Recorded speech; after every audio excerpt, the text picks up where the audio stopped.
We're live. And good evening, ladies and gentlemen. Wait, Welcome to... why is Lee get the host? I wanted the host. Oh, God damn it, the stupid puppet. Because it has been far too long. Good evening, ladies and gentlemen. This is the Racket on Hoops HD. I am your host for the evening, Lee Del Vecchio. I have returned. I have been under the weather for the better part of the last couple of weeks. And That's what heroin will do to a person. It isn't just from watching UConn attempt to run an offense, but I'd be lying if I told you that played no role. I am joined this evening by Chad Sherwood. Chad, good evening. Good evening, Lee. I was very excited today. We almost had a major upset in college basketball, but Marist fell at the last minute. We have to get in that because I was following that game, and the way it ended was absolutely stunning. And there's nothing nearly as stunning, though, as the presence of Mr. David Griggs, who is with us as well. David, good evening. Well, thank you, Lee. I don't understand why you're in charge and not me, but I mean, okay. I am not. Apparently, I am unqualified to make those decisions. All right, Chad, we're gonna do. Folks, just fast forward a minute because you probably don't care. 1 minute right here on Marist Quinnipiac. Marist is 1-15. They had a chance today. They led at home against Quinnipiac. Chad, did you see how the game ended? I did not actually see the game. It was not on any stream that I could watch. I was following the scoreboard. They were leading most of the game, and then with about a minute left, suddenly things fell apart. But Lee, I think you were watching, so why don't you tell me? Because I really don't know either. Well, I was with you in that I wasn't watching, and I really think that's a good decision by the MAC to make sure nobody could watch these teams play. By the way, I was, yes, at the other game earlier this week at Lender Court at TD Bank. At the TD Bank Sports Arena. Actually, it was a week ago, in which Marist just got their doors blown off. Marist is a team, folks. You need to understand they're 1-15, but as has been said, and it's true, they're a centenary candidate. They're probably the best. Are they that bad? They're the best 1-15 team in the country. Now, part of the reason is there were only 3 other 1-15 teams at the time. They've been missing basically their entire lineup all year. It's just been Siobhan Lewis. They have been absolutely ransacked by injuries once. But now they're getting guys back, and so it's going to be interesting to see where they move in the computer rankings. I mean, like from 340 to maybe inside the top 300 once things like the BPI calibrate that, holy crap, their regular guys are back. So it's the first year of a new coach. This isn't as bad as the Iona team, the last Iona team under, I can't remember, is it Jeff Ruland? That team was just bad at basketball. That team that followed a really good team, which was amazing. That was a team, like, I love MAC fans. I know them go, well, they lost their players from a tournament team. I go, yeah, like what, all of them? Like they went from an NCAA tournament team to a team that went, I believe, 2-30. Like, yes. There was I think it was 2-29, but yes. And one of the wins was non-D1 at least. Like, I know they lost players, but like, did they forget that you have to dribble the ball? So anyway, Marist, they're 1-15, but they've been missing a ton of players. And Siobhan Lewis, who's an excellent player, and it sucks that this is his senior year. And he played, by the way, when I watched him last week, he was playing hard both ends of the court. And that's a guy who has every right to just be mailing it in defensively, and he's not. And I really hope he gets a shot in the D-League or something because he's played hard for it. So today they got back players. I mean, Hart, their point guard, got hurt, but he came back in the game. Like Chad said, they lead the whole game. Fall behind with a minute to go because, of course, they do. They trail 72-70. They draw a foul with 0.2 of a second left. So they get a chance at 2 free throws to force overtime. Now, there are a lot of different ways this situation can go, but Marist lived down to their billing in missing the first free throw and making the second, which is literally as bad as you can do that situation, which is literally why you're 1-16, as the Marist Red Foxes are still hunting for their first win in Metro Atlantic play. Lee, while we're talking some bad basketball and just awful ends of games, I did watch today. Boston University was at Loyola, Maryland. BU led most of the game. They still had a 2-point lead after a shot was made by Loyola with 1 second left. They were this is outstanding. This was incredible. So BU goes to inbound the ball. This is incredible. Yes. Loyola fouls them with 0.2 of a second left, but the Loyola player that gets fouled turns around and throws an elbow in the face of the BU player. Throws an elbow in the face of the Loyola player that just fouled him, leading to the referees calling a technical foul on, or I guess a flagrant foul on BU in addition to the foul on Loyola. I think it was a dead ball technical. Yes, it was dead ball technical. Yes, not a flagrant. So now with BU up 2, both teams are given 2 free throws with 0.2 of a second left. Loyola goes first, makes both of theirs to tie their game. BU player goes down the other line and proceeds to miss them both. Yeah. We go overtime, and Loyola wins the game when all BU needed to do was throw an easy inbound pass to win it. It was ridiculous. I mean, that's the kind of thing that would happen to my team. I made sure when you emailed me, Chad, I forwarded it to Ken Pomeroy himself. Like, when he does his weekly blog post, and folks, you should be subscribing to his site anyway, Yes, so you know absolutely. about the blog. When he does the weekly post with least likely comebacks, this has to be number one. Like, I don't think you can even plug into the calculator he has. You can't plug in tenths of seconds. Like, yes. It's pretty much impossible to do what they did, and they did it, and I just admire them for it, really, in the end, because as the president of the Bad Basketball Fan Club, I mean, this was my my rosebud. This was this is it. We've reached the mountaintop. Like, oh God, that's a bad analogy to use the day before Martin Luther King Day. Lee, I've never liked you ever. Bad basketball. I love how you love bad basketball. I don't like you, but I love how you love bad basketball. I don't like Jen, but it doesn't hurt me. It can't hurt me. I've tried to get on Lee's good side, actually. I'm planning to go to the Niagara Monmouth game coming up Friday night. Oh, yes. Good God, yes. Are you actually attending? Yes, I will be attending. Oh, God. Well, I'm so envious of you to begin with because of your earlier season foray. Can you please discuss your trip to Newark from a couple of weeks ago? Oh, it's incredible. It was great fun. It was a great this is, and again, this is our adopted team. Which, by the way, so you can beat Yale. Huh, that's interesting. Yes. No, the people wanted a hero came. NJIT is here for NJIT is the hero that we need, even though we may not know it. Now, in Yale's defense, Justin Sears, who was Yale's best player, took a elbow to his face early in the game. Oh yeah, Tooth came flying out. That does change it. The whole team spent 5 minutes walking around the court trying to find his tooth to get it to him, so he could go to the hospital. I have an image that the way that at the rec center is, although actually it's a newer building in NJIT, that it like fell into a crack. And will never be.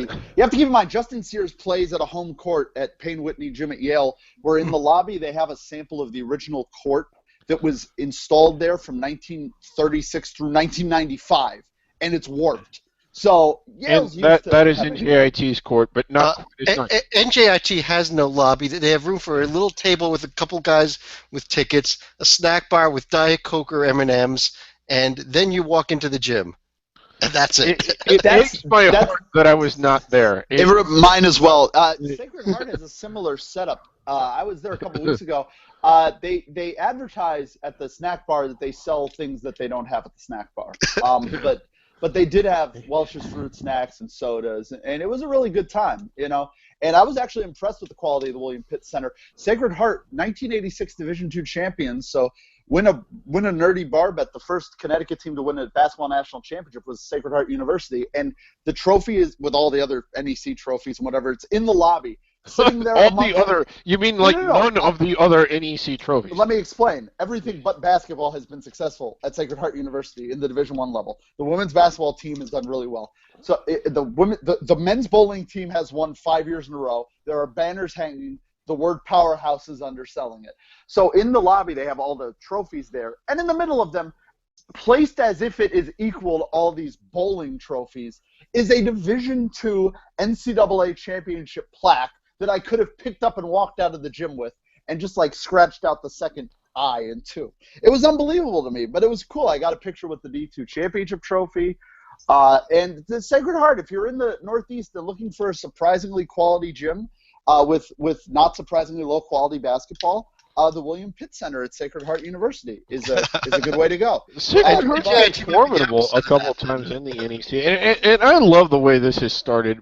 By the way, well, much as I would, and I'm not even kidding, much as I would love to discuss the Northeast Conference and NJIT, the official Division I basketball. The official Division I basketball program of the Hoops HD podcast and the Crimson Cast Network. This is a weekly recap show, and we probably should serve the people better by talking about teams that are actually good at basketball. So we might as well start at the top, gentlemen. A week in which Kentucky, in the first half of it, looked like they might be human, and in the second half, less so. The Wildcats remain unbeaten at 17-0. Yesterday, they went into Alabama, a game that a lot of people thought might be a trap game for them, given the struggles they had. I mean, somewhat in their first 3 SEC games. And Chad, struggle they did not. Yeah, unless 70-48 is anywhere close. What they did to Missouri and what they did to Alabama this week after their struggles against Ole Miss and Texas A&M was probably illegal. This was a pounding of just epic proportions of what they did to both these teams this week. And I think that they've straightened things out, that they had their 2 close games. And in my opinion, this is it for Kentucky. Next close game they may have maybe in the Final Four. Yeah, they're remaining the basketball percentage index by ESPN. They do game predictions. Their lowest % chance to win the rest of the way is their last in the regular. I mean, because we don't know what the postseason games are yet, but I don't think it'll change much until, as you said, the Final Four. Of the remaining regular season games, their lowest percentage chance to win, according to the BPI, is their final regular season game, where they only have an 84% chance to win. I'm pulling up their page on KenPom right now to see what their odds are. KenPom says their game at Florida is their lowest percentage at 82%. So right, and overall, right their chance of an unbeaten record is 36%. I think I'm not certain if Ken also includes postseason games in that, but in terms of winning out, if it's just the regular season, his model always tends to be conservative. The fact that it is incredibly difficult to go undefeated. And that Florida game, by the way, that's the one that BPI has 84% chance for a Kentucky win at home. Well, you know what? It's the Georgia game. It's the road Georgia game. Georgia only has 1 home loss so far. But, I mean, this is a team that's blasting its way through its existence. I mean, blowing out Kansas away from home, neutral floor.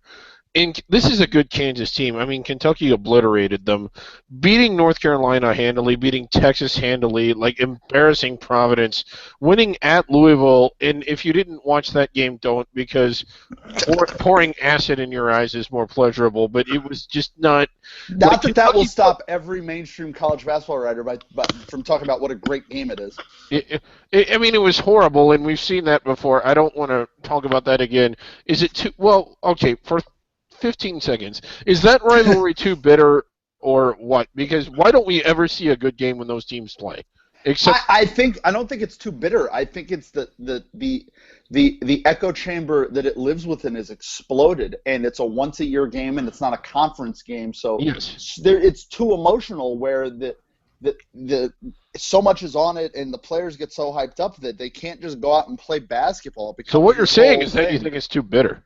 Well, yeah, but I mean, it's stupid. Like they can't just yes, play it is. basketball. It is stupid. It's a meaningless basketball game. My point is, if it was like Duke UNC, which is a huge deal, they could just go out and play this game. And Chad will agree, this definitely won't get David Kriegs upset. The Kentucky Louisville game, the way this is, where the games never end up being good because of all the energy, that's what Kansas Mizzou would be if they played. That's why Kansas and Missouri should play, because when they did play, we saw good games.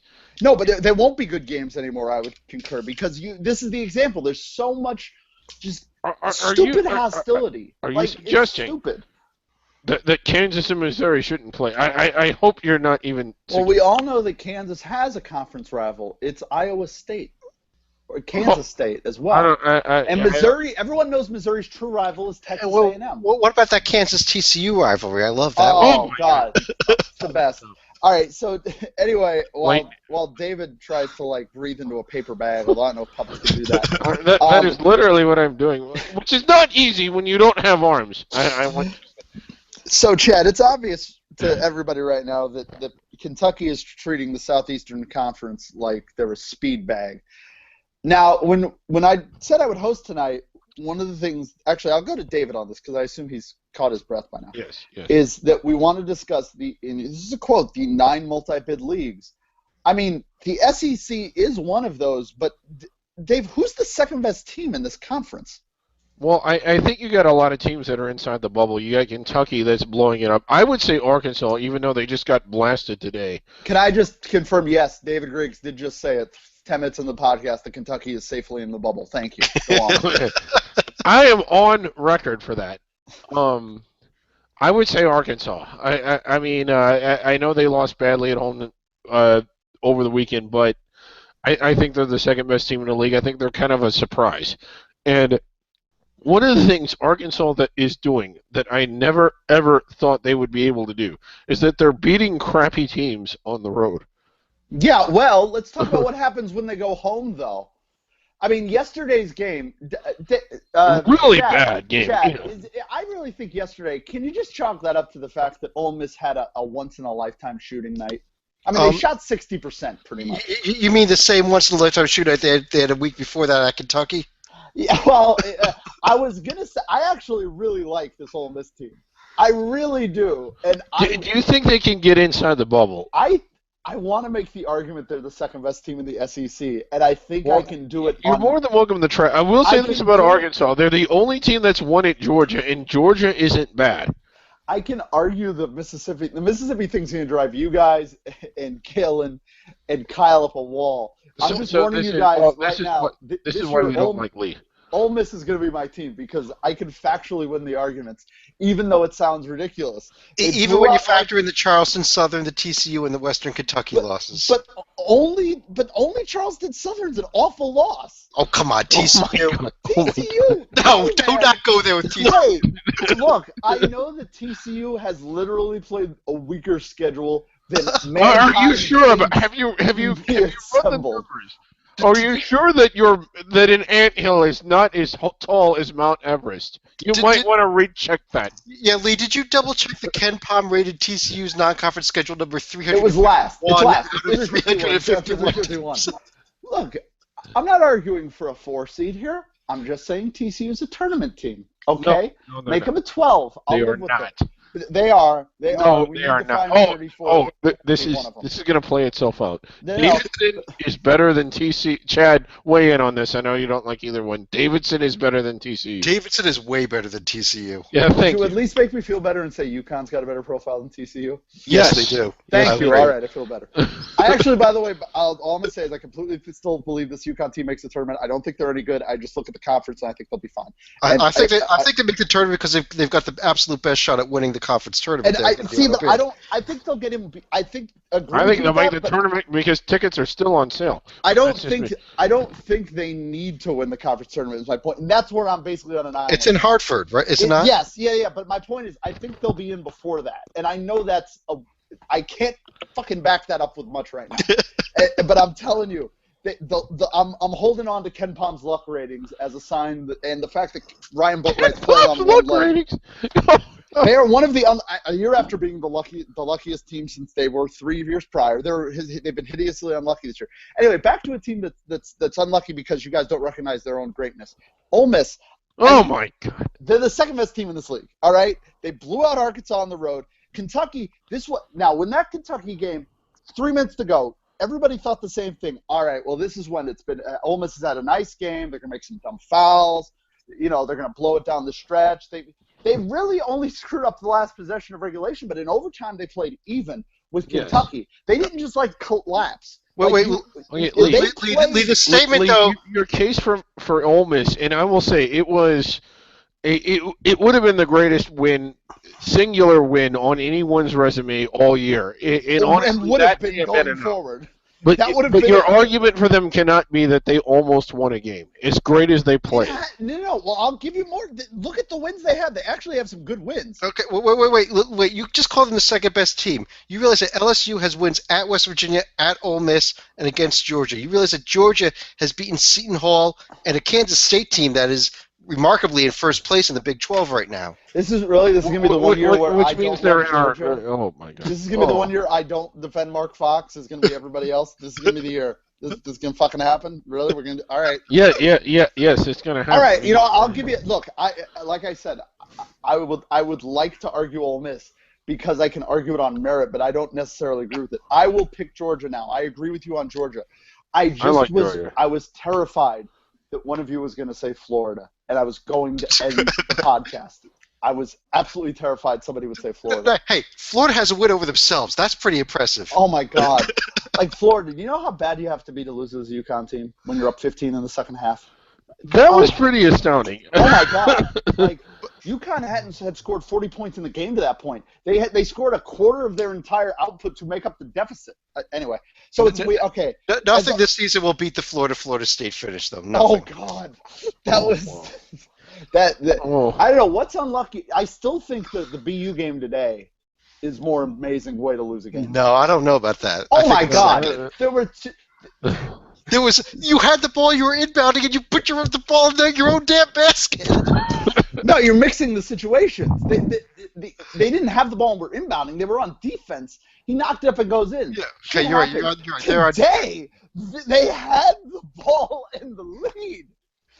That today is worse, but of course nobody will see it, So anyway, just one last thing on the SEC. All right, so it comes down to really Georgia or LSU in a discussion for second best in the league. But right now, you look at the league, both Georgia and LSU are 2-2. Look, Kentucky's going to win the league, but in terms of being able to finish second, what do you guys? I'll start with you, Chad. Do you have any thoughts on Tennessee at this point?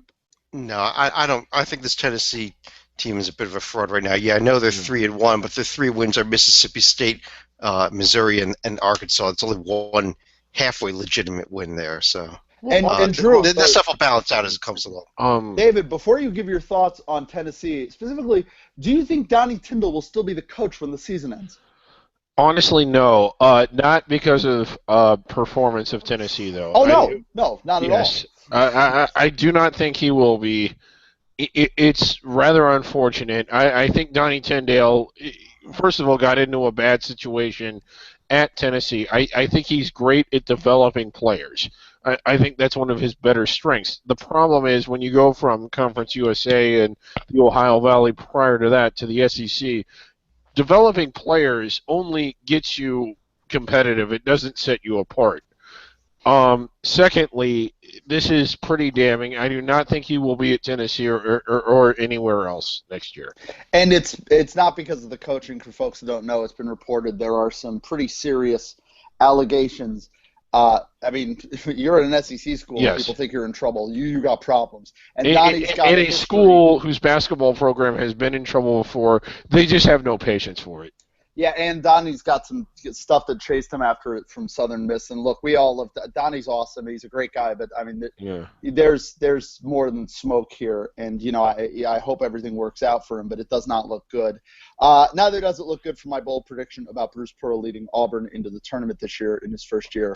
Yeah, I was with you on that one, and oh, you were? Okay, I feel better. Well, I would like to say that I was not, and which is no surprise. I'm smarter than both of you all. Folks, so, they're top 100 in defense. They're near top 50 in tempo. But I will honestly say they are much better than I thought they would be. I'll tell you this. If you're going to average 68 possessions a game, you better average more than 99 points for every 100 possessions because they are horrific on offense. They are a total shit show. You know what I will say? There's an electricity and an energy around that program that hasn't been there in a while. I do think in 2 years they're going to be sold out every night, and they will be a I agree. Team. Yeah. Yeah, I think there's no question. Auburn's the program I've identified prior times on this show as they're aiming at the market and efficiency in the SEC, which is that look, it's not like they're de-investing from football, and we'll get into this later when we talk about autonomy votes and everything. Right. Yes. But if you look around the SEC, the facilities are almost outside of Kentucky are all shit. So they went and they invested the money in the Auburn Arena. The practice facility, there's great college basketball. There are great college basketball players in the Southeastern Conference's footprint, in the state of Alabama and Georgia and Louisiana and Arkansas, more so than Mississippi, but still, it's there. And the talent is there to be mined by SEC schools. And I really think Auburn's got the right idea here. Realizing that they can – Auburn has a pretty good basketball history. People think that these teams have none. Auburn's got one of the better basketball histories of the entire SEC. So it's not surprising they were the team that went in this direction of trying to build on basketball. And I think, Bruce Pearl, for, his faults in the past, if he could stay clean, and, there's no guarantee there, it's a great hire, and that's why we all love it. I think it is, and if you look at what you just said, the footprint, Mississippi, Alabama, Georgia, there's outstanding high school basketball in that area. There is garbage college basketball. Bruce Pearl understands that. He is attracting that. I think Auburn, 2 years from today, in 24 months, we're going to be talking about a nationally ranked team that is formidable in the national standings, because I think all of these players in a very rich high school basketball area are going to start looking at Auburn as opposed to anywhere else. Yeah, and I think that's the problem this year. I mean, Bruce Pearl put together a team that was a patchwork of a couple of returning players, but a bunch of transfers from junior college and guys like Casey Ross Miller coming over from New Mexico State. It's just not the type of team that was ready to go quite yet this year. Yeah. Well, ready to go this year have been a couple teams that clashed on Saturday. Duke and Louisville met, and there was all this hype, and it lost some of the steam because earlier in the week, Miami just pummeled Duke at Cameron Indoor. Jim Larinaga might move in to Cameron Indoor with the success he's had there now at Miami. Yeah. So this game, instead of being a chance for Coach K's 1,000th win, was a chance to stem a 2-game losing streak. And stem a 2-game losing streak, Dave, they did. Yes, I would like to comment on this game. There was a lot of negative things said about when Louisville played Kentucky and how ugly it was and how poorly played it was. Well, this was an upgrade because at least one of the teams played sort of okay. Yeah, and it was not Louisville. I mean, No. Duke, I'll tell you as a Knicks fan, I'm enjoying watching Jahlil Okafor. I'm very excited to spend the next 15 years watching Jahlil Okafor on my team.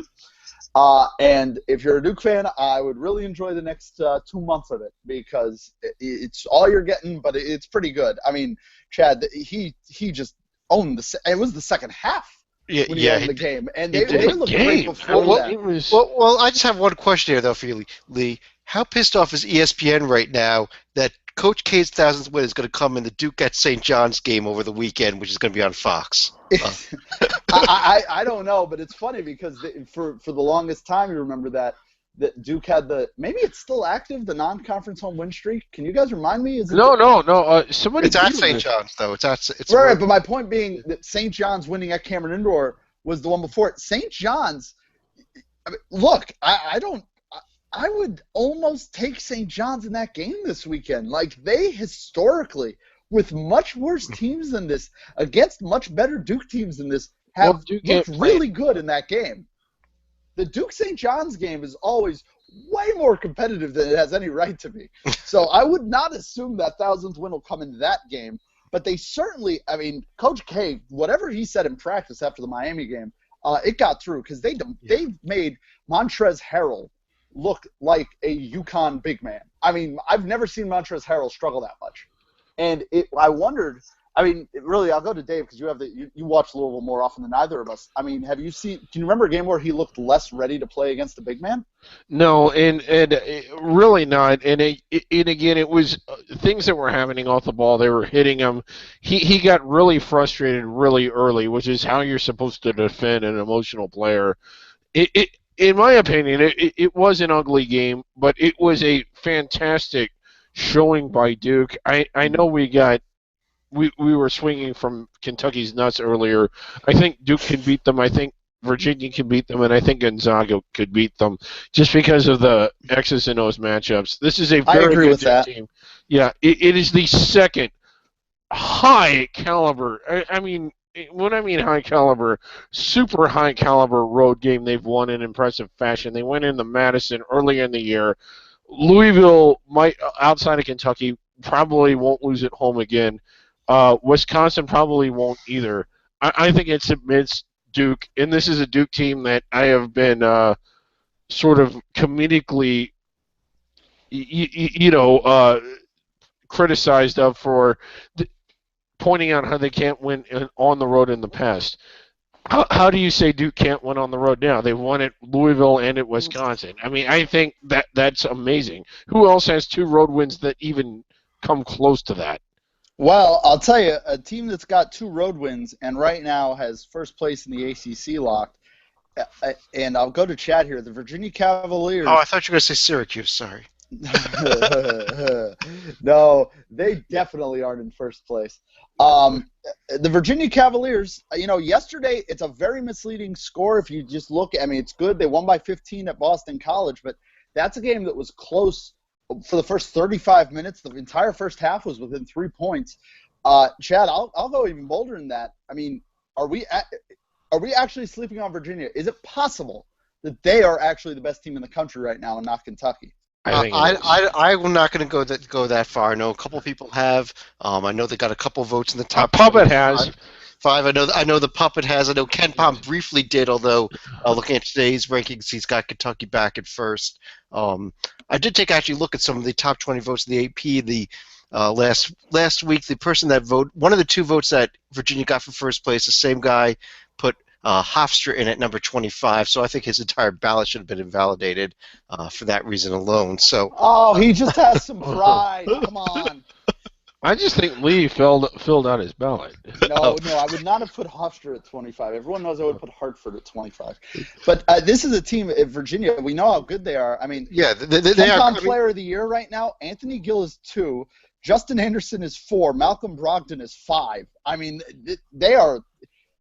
Nobody's as deep as Kentucky, but they're pretty close. This is a great team. I think they were kind of just half asleep in that BC game yesterday until about 10 minutes left when they realized, hey, wait, we're playing BC. Yeah. And they probably heard that David Griggs said anyone that loses BC is ineligible for the tournament. So. Right. BC's played very much better. I mean, they've played surprisingly well this year. But, yes, yeah. I agree.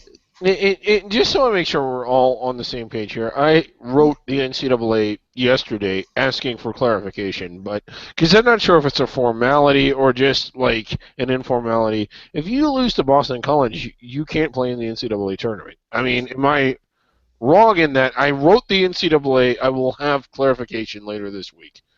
Is that correct or incorrect? If it's not a rule, it should be. So Virginia update, by the way, for those curious, there are 2 teams that play slower than they do.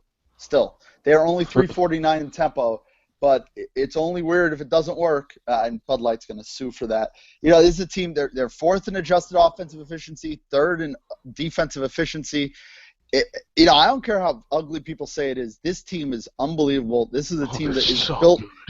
And here's the thing that's been brought up. I mean, it helps that our friend Joby is a Wahoo himself.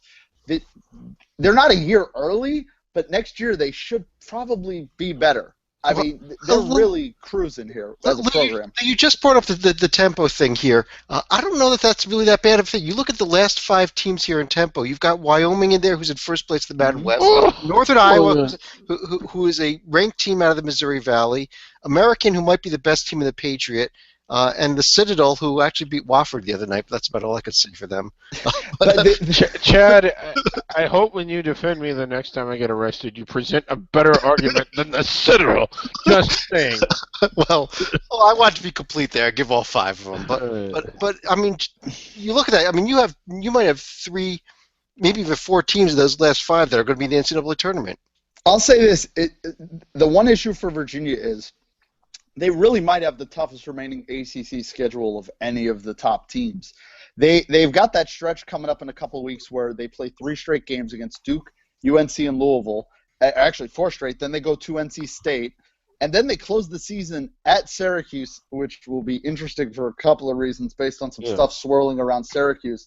Hint, hint, there's a certain infractions report from a certain organizing oversight administration that's coming out this week. That if you were wondering if you were wondering, let's just say from what I've heard, if you were wondering based on play whether or not Syracuse would make the NCAA tournament, the NCAA is going to clear that question up for the rest of the season. Well, wait a second. Now we talked about losing at BC being a disqualifier. Doesn't losing at Clemson do the same thing though? So it doesn't really matter. That's a good bit. And also Virginia closes the season at Louisville. So I mean they've got.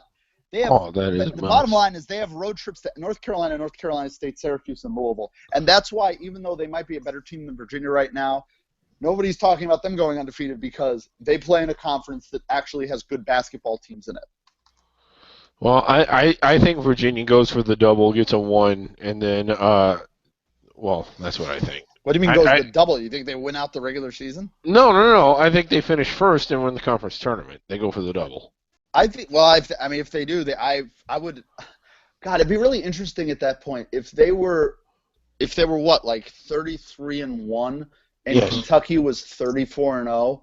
I would give Virginia. I don't even think it's close. I know, but you knew where I was going. I think Kentucky would be given the 1 overall seed, but I think Virginia would vastly deserve it more. If Kentucky loses a game anywhere down during the season, though, I flip them. I agree with you. Oh, there. Yeah, and Kentucky right now deserves to be number 1, but I mean, if Virginia. I don't think they do. Well, what am I going to say? I can't believe right now the South Carolina women are voted 1 over UConn women, but on February 9th, the UConn women are going to beat them by about 700 points, so it doesn't even matter. I just think Virginia's better than Kentucky, but anyway, apparently my opinion doesn't matter. Chad just arbitrarily vetoes everything. So one last ACC thing I want to touch on is Georgia Tech the best 9-8 team in the country? Because I know they're 0-5 in conference, but Brian Gregory, they're close. One of you two agree with me? They're close. I grossly disagree. They're good at home. They're gross on the road. And Brian Gregory, if you were to ask him to tie his shoes, maybe he could do it. Look, I'll be the first to admit that losing by 10 to Wake Forest is not the best move. But all people can talk about whenever Wake Forest gets mentioned nationally is what a great turnaround job they are. Meanwhile, this is a Georgia Tech team. They lose by 5 at Pitt. They lose by 3 at home to Notre Dame. They lose in 2 overtimes at Notre Dame. They lose by 1 at home to Syracuse, one of the worst basketball games I've seen played this year by teams that are actually trying. Oh, okay, and that is your qualifier for why I just they're say good? They're a good 9-8. They're a good 9-8. They're a good 9-8. I'll give you the flip side of that, okay? Florida State is a shitty 9-9. Okay? Yes. That's the other side of it. No, I think Tech is better than Florida State if that's what you're after, but I don't think they're tournament. And I think Clemson's a really awful 10-7, and Pitt is a horrendous 13-5. That's why I'm saying at 9-8. They are in that company. I think this Georgia Tech team finishes in the top 8 of the ACC, which goes to my other point that I really think that the conference was oversold. And the names are there, but I think that what they've gained in North Carolina not shitting themselves, as we all thought they would this year in the regular season, has been lost on the back end because, man, the bottom half of this conference, David, yes. I mean, it's what you like to watch. It's shitty basketball. I mean, Miami is trapped down there. We know they can be better, and they will. Miami is better. I like this Miami team. I think Miami's going to get a protected seed. Yeah, I do too. But I mean, God, Virginia Tech is. I mean, Buzz. Keep working. That would be I would advise him there. Yes. Moving on, we might as well talk about probably. I don't think there's a question. The best conference of the country, the Big 12. We know how stacked it is, and there was another huge game in the conference on Saturday night between Iowa State and Kansas. Whichever one of you wants to give your thoughts on that, you guys can go ahead and fight for it, I guess. That's smart. You don't want to fight a puppet. Iowa State starts out good, and they get great. I think Fred Hoiberg starts out good, and he ends up great. They won a big game at home against a team that fought hard. Now, again, I should have gone last, but that is not who Kansas should have been playing. There is a natural conference. Okay, rival. Chad, your thoughts on Kansas, Iowa State? Why can't I finish? My thoughts. I would like to finish. I bet you would. Can we talk about anybody other than Kansas? How about? Well, all right. I mean, look, this Kansas State team sits on top of the conference right now, 4-1. But they're probably not that good. No, well, when you look who their head coach is, they're not that good. But they do have the win in Oklahoma. But they've also did the same thing that Michigan State did, which was lose at home to Texas Southern. But I think this Kansas State team will end up probably in 8th or 9th place at the end of the day. This is just a bit of a fraud right now. Yeah, I agree with that. Can we get back to talking about Kansas, because I kind of hijacked that? Like, seriously, let's talk about Okay, let's seriously discuss Kansas against their rivals at Iowa State. Well, that's not their rival, but I know. Yeah. Oh, that's it? Okay. I figured you were going to go on a tangent to Texas. I think Tech, Kansas will State. ultimately end up winning the league again, because I think this is an Iowa State team. How many home games do they lose a year? They probably won't lose one for the rest of the way. Kansas went in there. They fell behind. They played hard. There was just evidence that Kansas is a formidable road team. They're probably not going to lose too many more. And they are ever improving. I think they're the best team in the league again. I really like this Iowa State team. I think those were the two best teams in the league, with Iowa State playing at home, who won the game, and Kansas may not lose too many more. Well, as far as Kansas goes, and I guess I'll throw this out there, assuming Kansas does get the regular season title, follows it up with a Big 12 Conference Tournament Championship, and we are sitting here saying the Big 12 is the best conference out there, and I think top to bottom, hands down, it is. Yes. Wouldn't they belong on the 1 seed line when we get to the tournament? I think they're going to be that team that's in the discussion for the 4th 1 seed. I think they have to be in the discussion. I think this is the ultimate teams, not conferences. Well, yeah, but the problem is that the Big 12 is so loaded. It really has already become a circular firing squad. I mean, yesterday West Virginia. I mean, I know a lot of people thought they had a loss coming, or, I saw too many people saying, well, West Virginia was going to crash down to earth. West Virginia is really good. I mean, Texas just obliterated them. And that's a Texas team that had taken it's funny because according to KenPom, they have I guess is it the third most or the third fewest blowouts for conferences?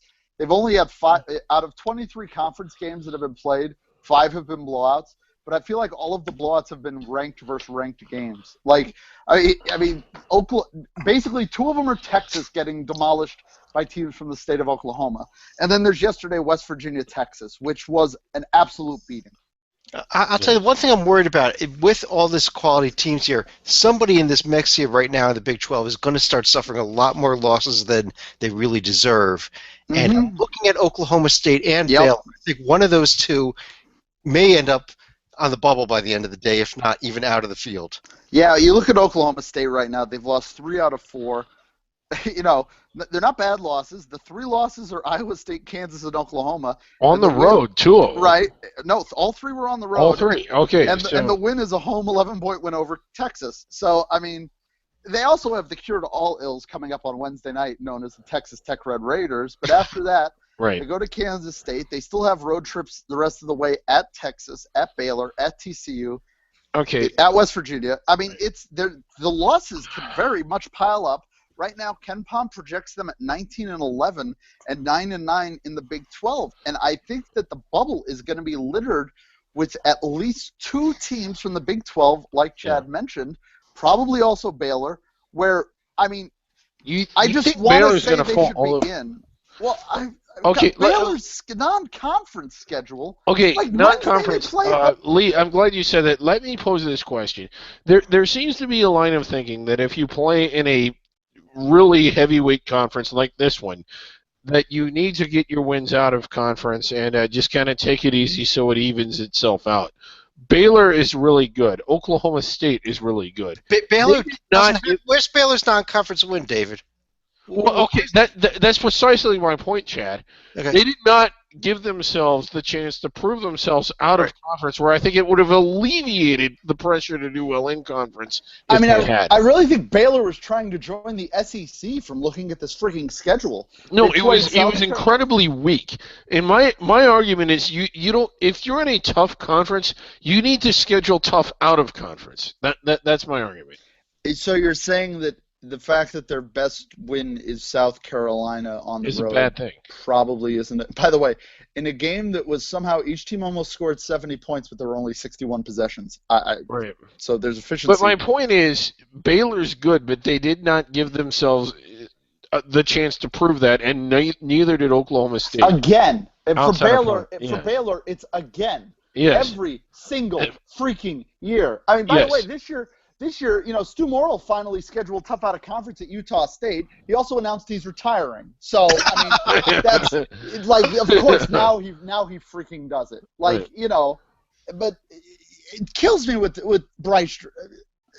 Can you schedule somebody? Baylor's got to stop hiding. Well, no, People are perfectly willing to play Baylor. People are willing to play Baylor.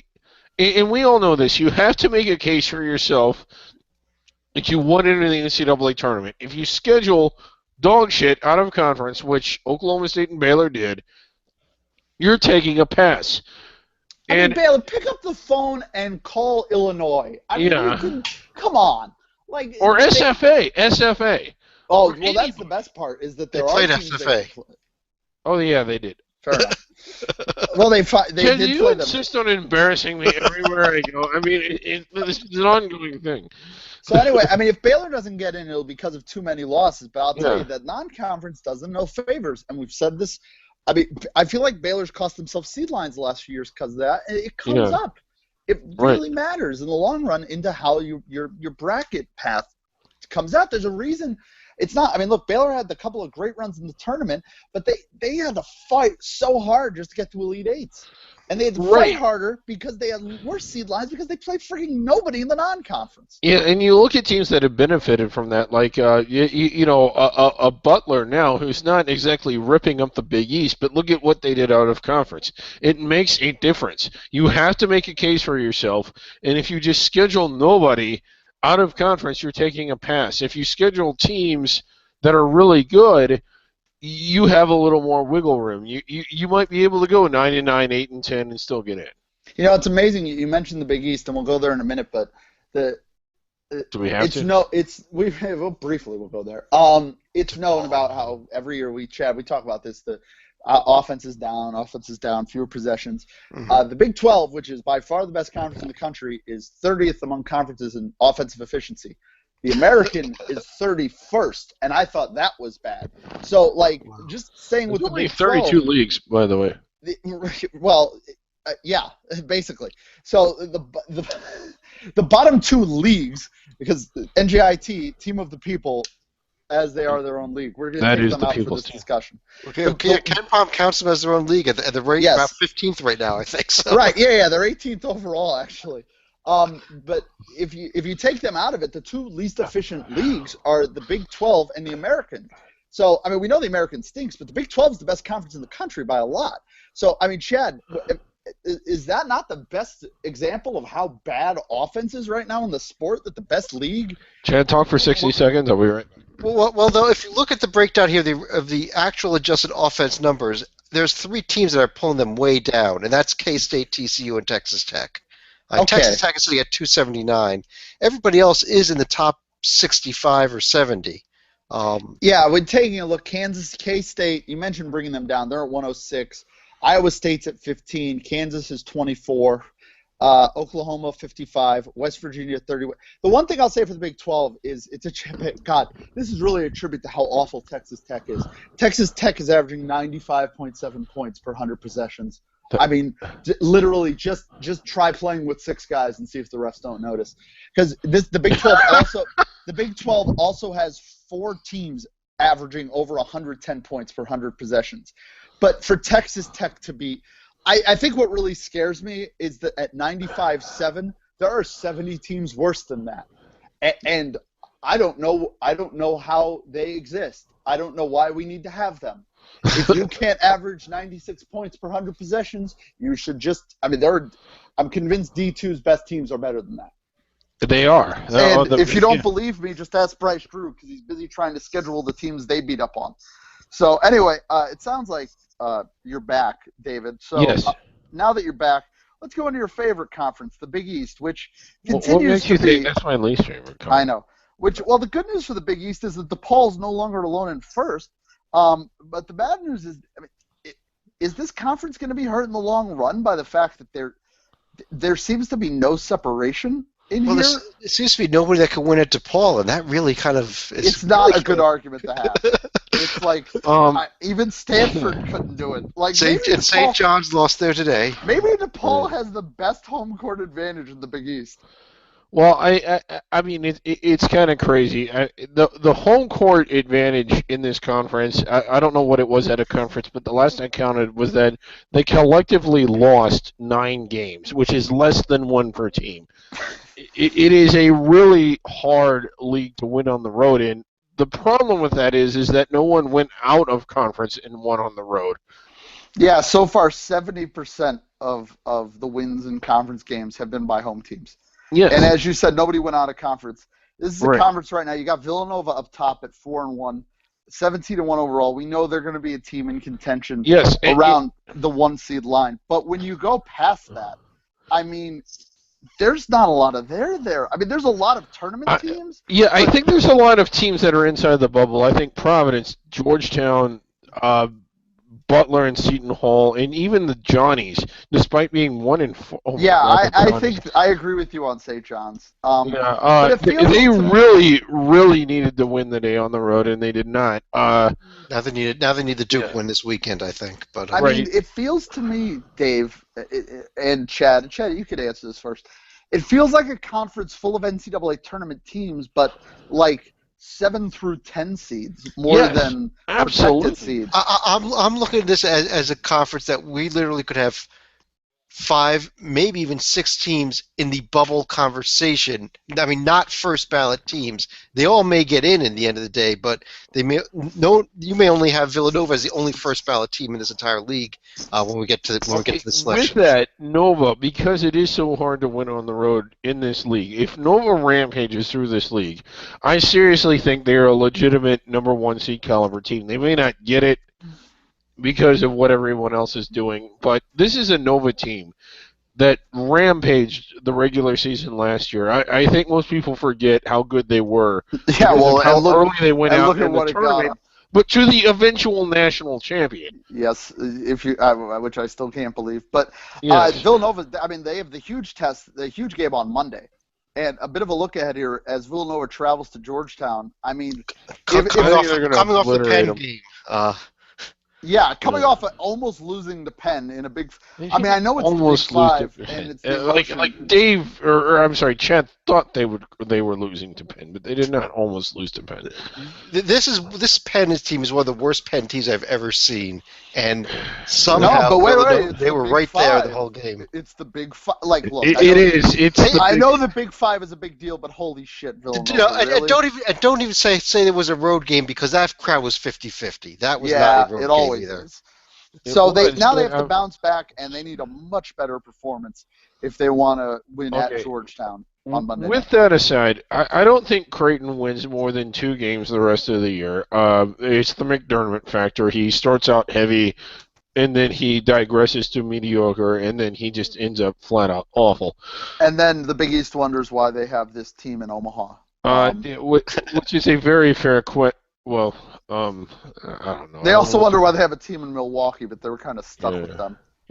I really think Marquette is the worst team in the league. I think they're worse than Creighton. Well, just they can't score points, and it's understandable. First year under Wojo and all that, but they don't score and they're slow. Like oh god. Okay, so they don't score and they're slow and they're poorly coached. But if you put that aside, they're still one of the 9 best teams in the league.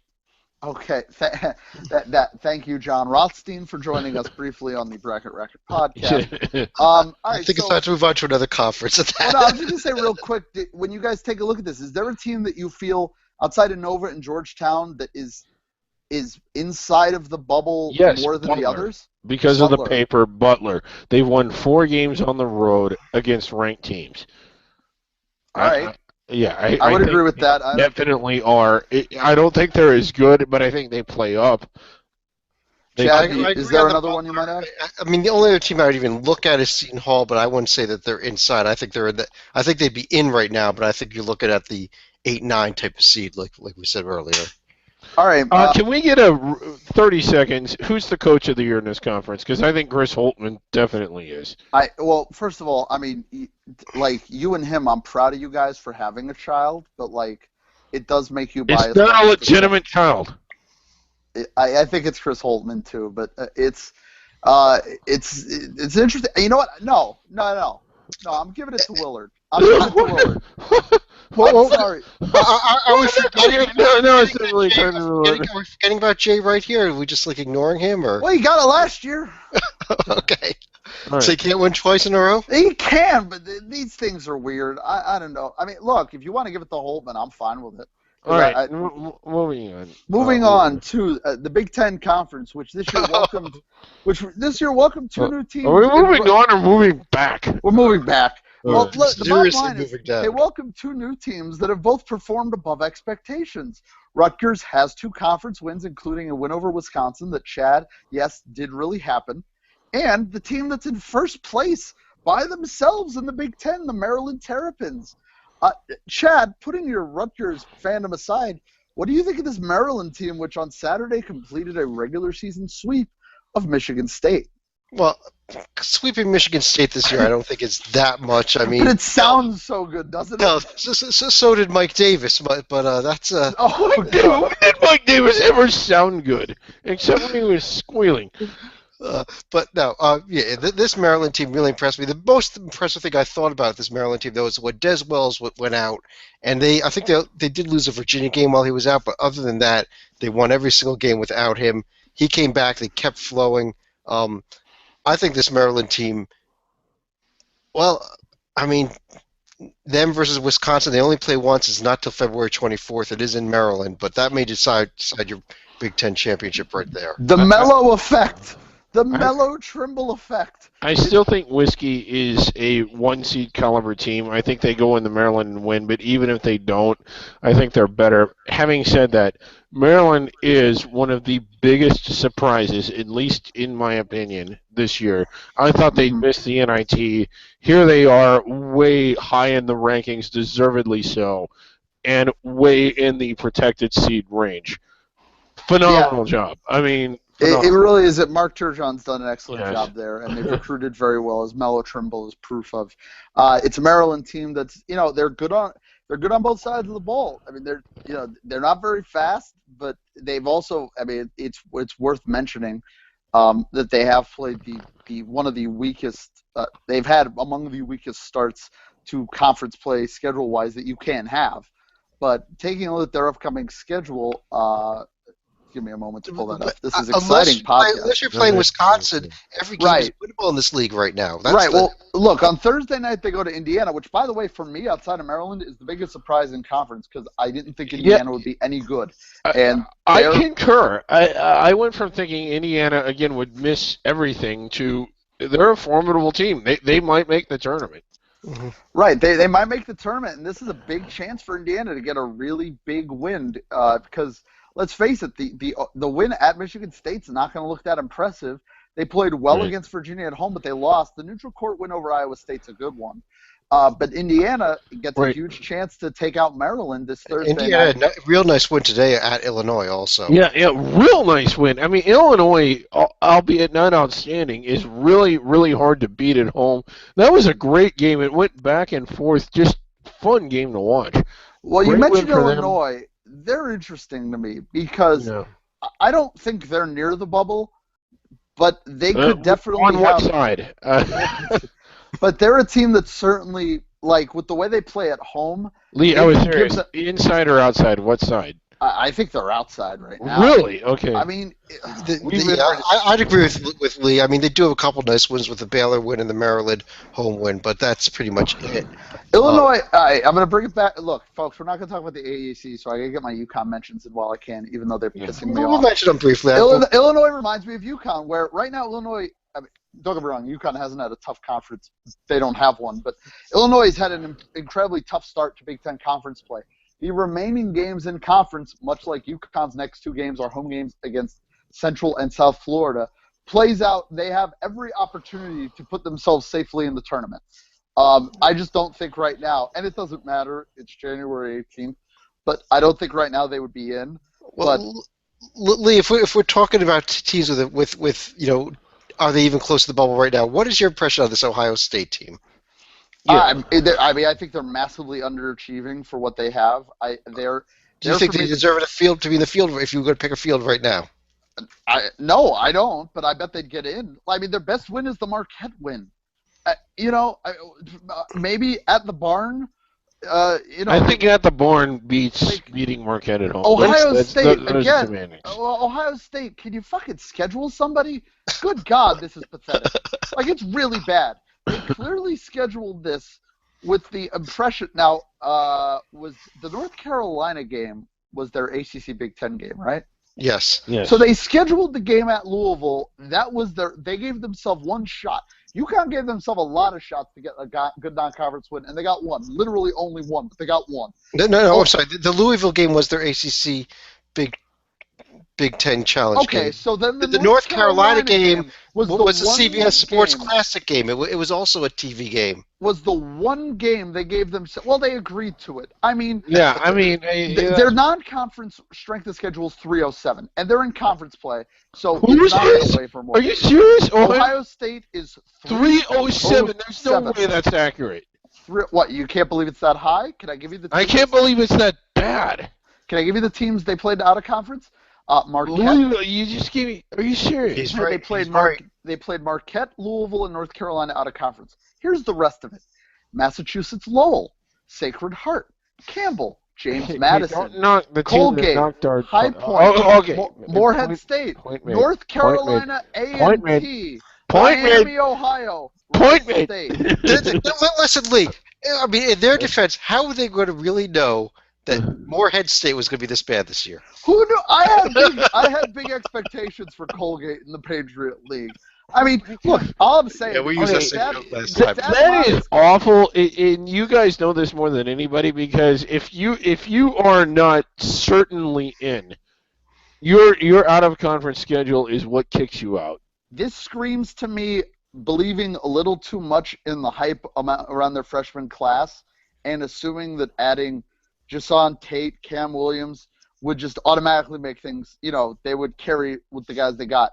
They lost a lot. If you believed in your freshman class, why not play better teams? Yeah, I mean, look, if that mod is going to duck Cincinnati, you better be scheduling somebody instead. And nobody thought Marquette was going to be that good this year. So don't hide behind the Marquette game. And you better win one of the Louisville or North Carolina non-home games. Right now, Ohio State is the emptiest of empty calorie diets. Like, this is what I look at to feel better about UConn being 9-7. Like, Ohio State, this is really poor.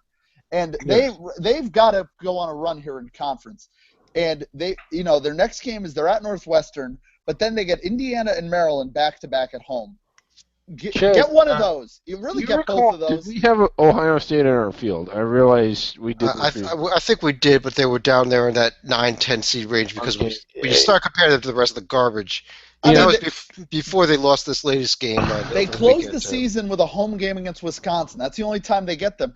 I mean, if you're looking for a road win of value, you're not going to get a chance. Their remaining road games are Northwestern, Purdue, Rutgers, sorry, Chad, Michigan State, Michigan, and Penn State. So they need 4 of those. They're not going to have a good road win. They're not going to. Yeah. Ohio State, if they get in, it's going to be a low number because they will not have a good road win because there's no place for them to get one. They're going to have to pick up the neutral court wins in the Big Ten tournament to get something quality away from home. All right, so that's Ohio State. Is there anybody else you guys wanted to touch on in the Big Ten? I'm glad we hit on Ohio State. I would like to point out that Penn State is Kyle's favorite team, who actually was doing well this year, who suddenly became not Kyle's favorite team, and they're still bad. So I would like to say that Kyle and Penn State are terrible. Hey, you know who sucks? Nebraska. No! What? You can't say that. You cannot say that. Like Tim Miles is. Let's move on.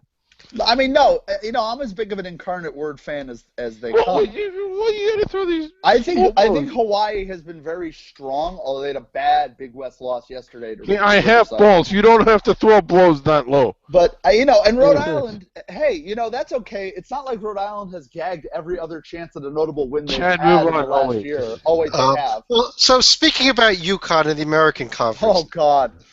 Oh God. Okay, I just got hit with a flash knockdown. I wasn't prepared. 15 seconds.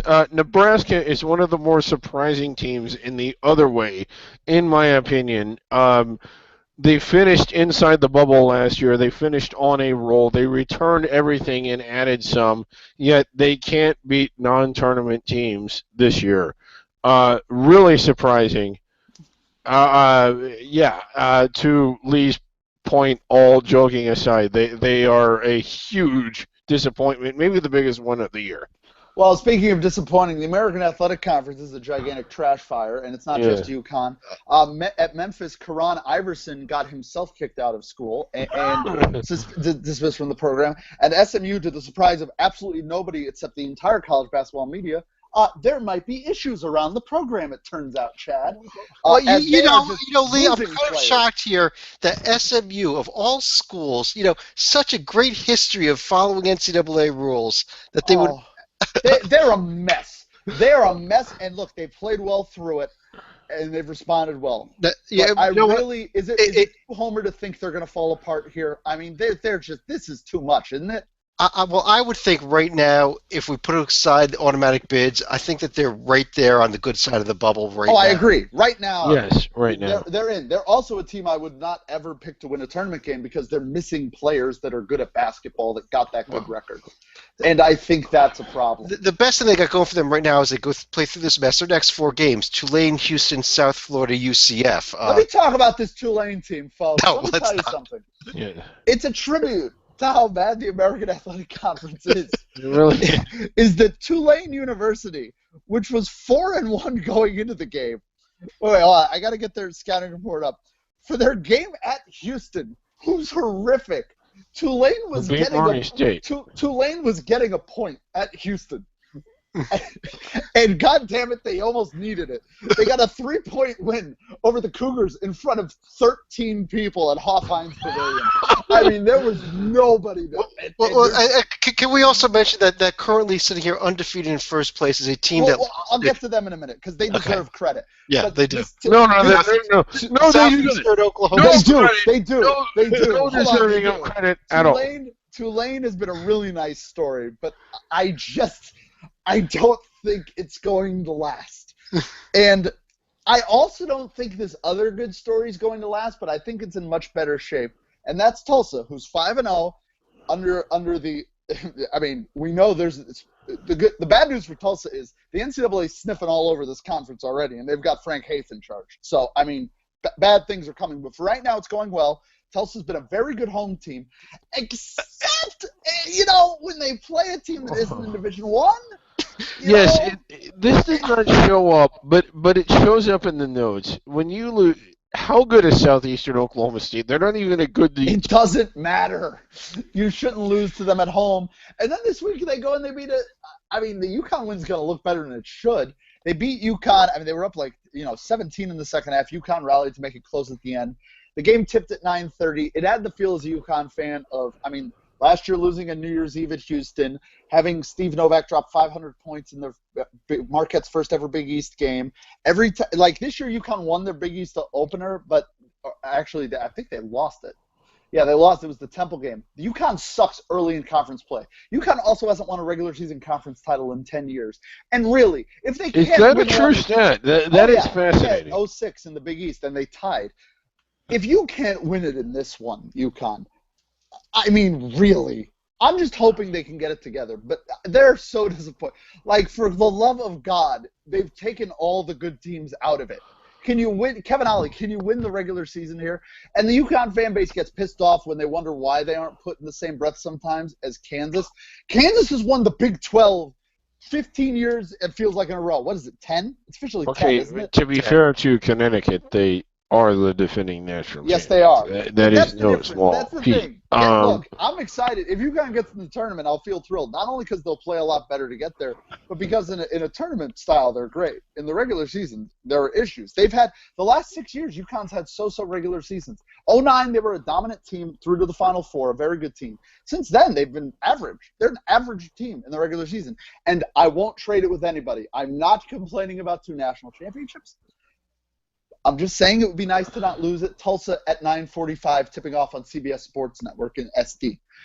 But that said, I thought Fox Sports got the Never mind. Tulsa. Right. Well, they CBS Sports Network has got some Big East games and some AAC games. Okay. I mean, it's not as dumb as what the Pac-12 did. Oh, we'll get to them in a moment. Yes, sure. But Tulsa stands alone right now with 5-0. Chad, great story, but is this long-term a tournament team? No, this Tulsa team cannot be there, and their numbers are going to be fraudulent this year because RPI does not consider that Southeastern Oklahoma State. Well, everything's going to be fraudulent because it doesn't consider that. The only other team that I'm even keeping any type of eye on all the American is Cincinnati, and even then, I mean, they are probably on the wrong side of the bubble right now, and they really need to just dominate the rest of the stretch, including they do have one non-conference game left against Xavier. So, well, boy, you mentioned dominate. I do think they'll get that one. Well, you mentioned dominate in Cincinnati, and this is a team that's gone through a lot this year with the excellence of Mick Cronin not being on the sideline due to a vascular issue, and we of course all wish him well. But and oh god, I can't remember the interim coach off the top of my head, like any great fifth-rate college basketball podcast. But yesterday, their game at Temple, David. This game was actually tied at the half. It did not end tied. No, it was a really impressive showing. This Cincinnati team, I think they're inside the bubble, but they can still reach it from where they are. Cincy won by 31, a game that was tied at the half. It's the greatest. And by the way, apparently Mick Cronin is texting the team at halftime, like the coach, what to say.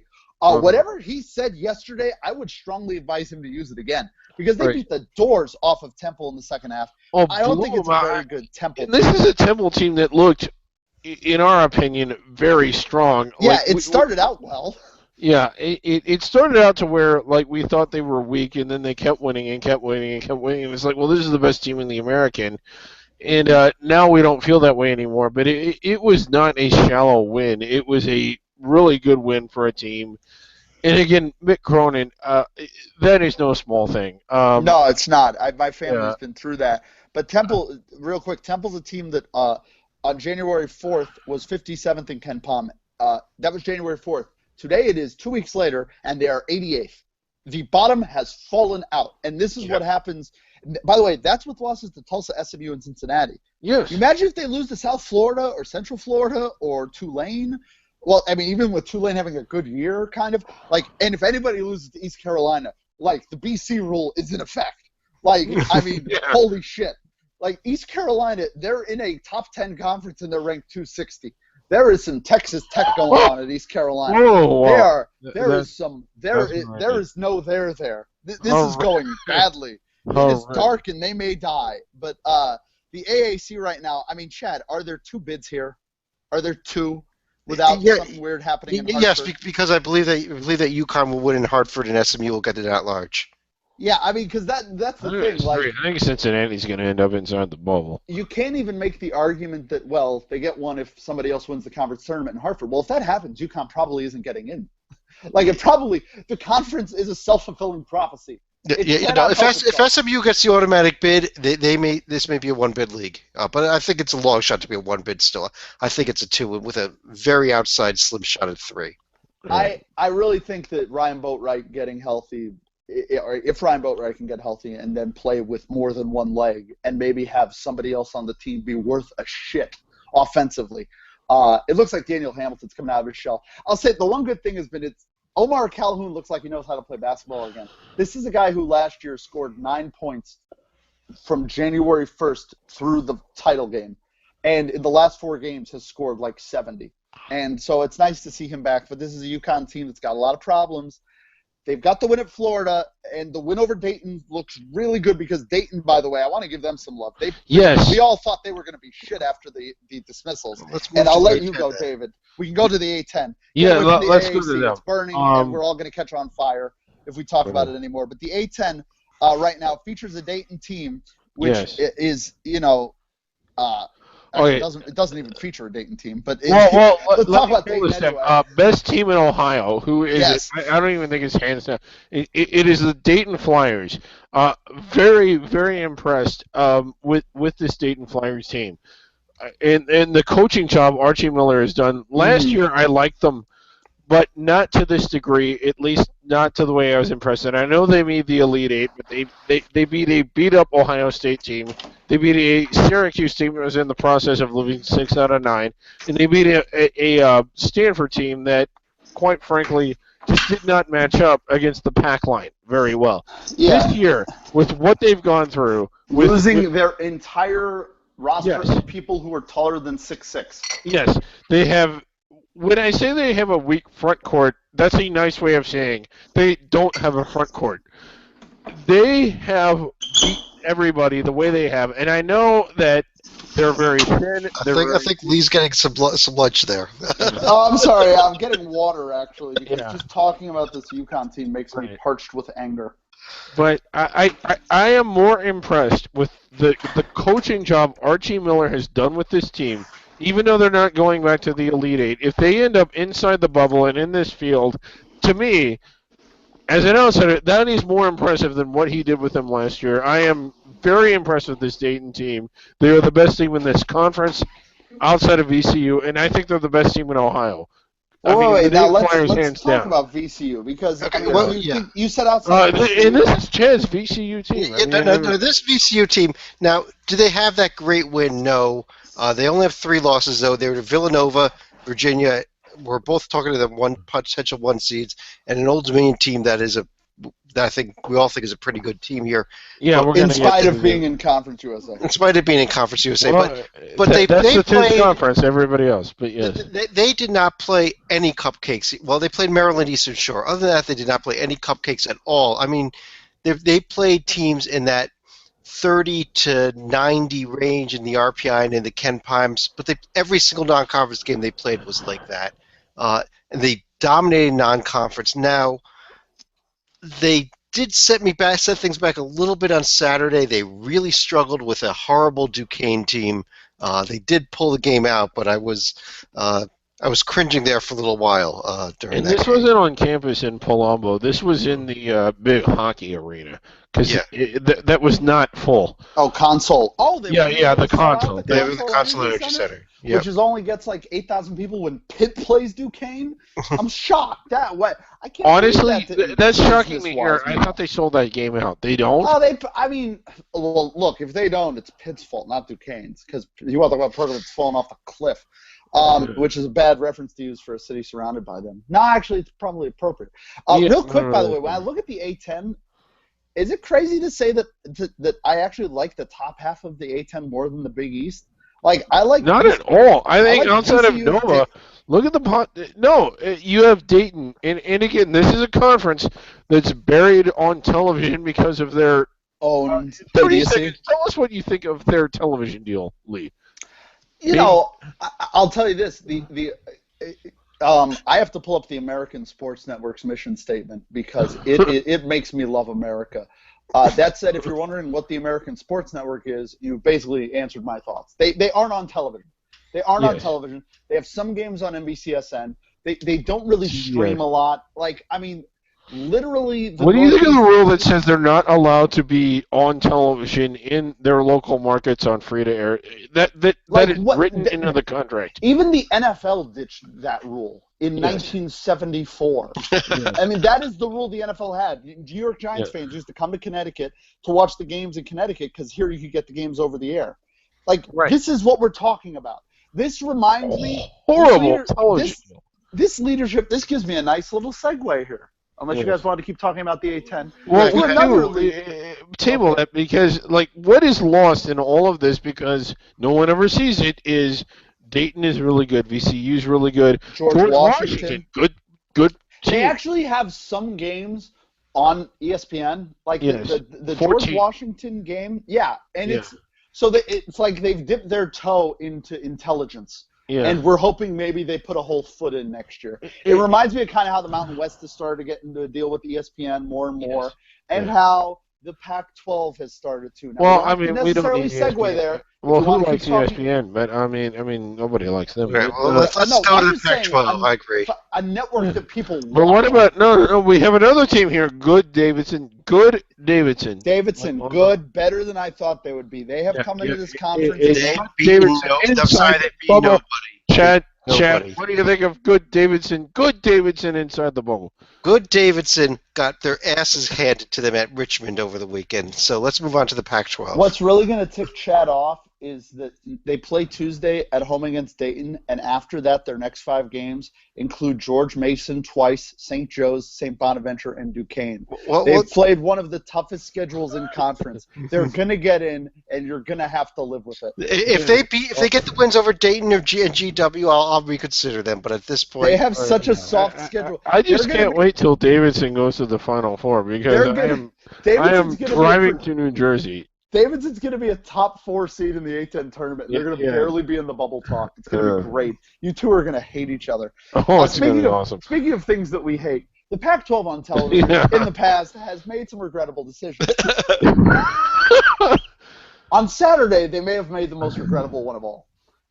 They had Arizona and Utah, and I get that they want to promote the Pac-12 network, but it goes to a larger – actually, before you signed on, Chad, David and I were discussing – he brought up something else with the Pac-12.